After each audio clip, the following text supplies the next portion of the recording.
warahmatullahi wabarakatuh. Waalaikumsalam warahmatullahi Allahumma wabarakatuh. salli ala Sayyidina Muhammad wa ala ali Sayyidina Muhammad. Salli alaihi. Buya, saya hamba Allah dari Cirebon. Buya, tolong beri nasihat untuk ayah saya yang selalu berbuat kasar kepada saya. Saya selalu disalahkan oleh orang tua saya. Saya adalah seorang santri yang sekarang sedang diizinkan pulang. Sekarang saya kabur dari rumah karena saya tertekan oleh ayah saya. Yang saya inginkan adalah hidup bebas di luar dan ingin sekolah biasa di luar. Apa yang saya minta apakah saya salah meminta hal seperti itu, Buya? Saya semakin benci dengan orang tua saya karena saya selalu tertekan dan dimarahi jika saya minta sesuatu. Syukur atas jawabannya, Buya. Baik anakku yang semoga dijadikan anak soleh. Orang tua adalah orang tuamu. Enggak ada alasan untuk membenci orang tua, melawan orang tua, atau cekcok dengan orang tua, enggak ada alasan. Hati-hati. Adapun yang kamu rasakan, wahai anakku, orang tua suka menganggap kamu salah terus, perlu dicek dulu dong. Ada memang orang yang tidak bisa dikritisi, itu sifat jelek. Jadi bukan karena orang tua kadang bukan menyalahkan terus, ngingetkan saja kadang dianggap menyalahkan. Ini karena hati kita yang jelek. Orang tua menghendaki kita yang baik, dianggap membatasi haknya. Kelihatannya disuruh mondok, saya ingin sekolah bebas. Loh, mondok itu kan maksud orang tua demi kebaikanmu. Jangan-jangan yang rusak itu hati kita. Sehingga semua arahan kebaikan dari orang tua kita anggap itu sebagai pengekangan atau dianggap sebagai amarah, dianggap sebagai penyalahan untuk kita, menyalahkan kita. Ini berarti kita yang kotor. Dan memang ada manusia semacam itu. Salah terus. Dan ini akan berlaku dalam dunia pendidikan. Seorang murid menganggap disalahin terus sama gurunya. Padahal seorang pendidik kadang-kadang membuat semacam itu untuk meruntuhkan kesombongan. Seorang ayah mungkin mendidik anaknya seperti itu karena apa? Anaknya ada sifat sombong.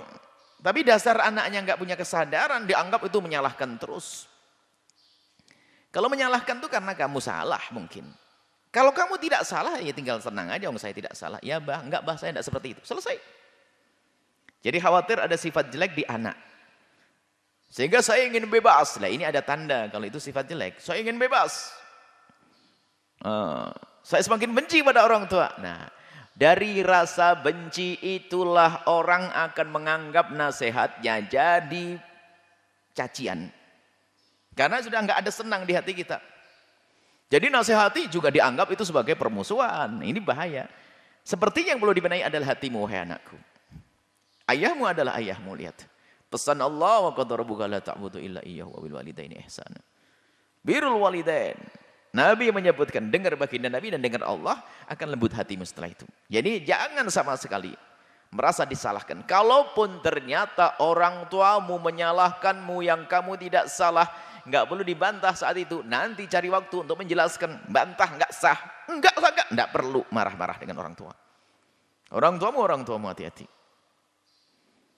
Ini. Kemudian sisi lain, wahai para orang tua. Bantulah anakmu untuk bisa berbakti kepadamu. Tentunya adalah berakhlaklah yang baik dengan anak-anakmu. Ini nasihat untuk orang tua. Bukan untuk dirimu, wahai anakku tadi yang bertanya. Ini secara umum pada orang tua. Maka orang tua pun harus punya kasih sayang kepada anak. Lembut dengan anak. Pada zaman Nabi ada. Sallallahu alaihi wasallam, ada orang enggak pernah nyium anaknya. Ya Rasulullah, aku punya anak 8 tidak pernah mencium anaknya.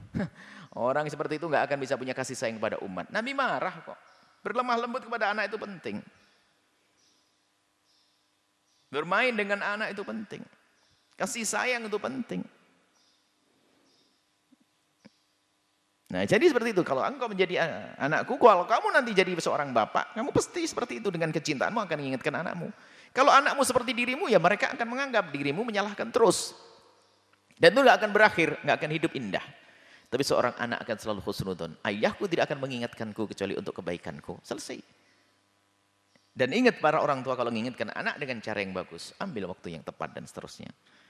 Sekiranya mereka menjadi mudah untuk menerima, bantulah anakmu untuk bisa berbakti dengan memberikan nasihat yang tepat waktu, tepat porsinya, dosisnya, dengan cara yang bagus. Ini penting sekali dalam mengingatkan anak-anak kita. Ini saja insya Allah biar semuanya dapat pesan ya. Bagi anak, jangan merasa tersinggung di saat ditegur orang tua. Ketersinggunganmu itu adalah kesombonganmu. Orang tua kok yang ingatkan. Sama seorang murid dengan guru. Ketersinggunganmu adalah alamat kau jauh daripada keberkahan. Wallahu a'lam bishawab.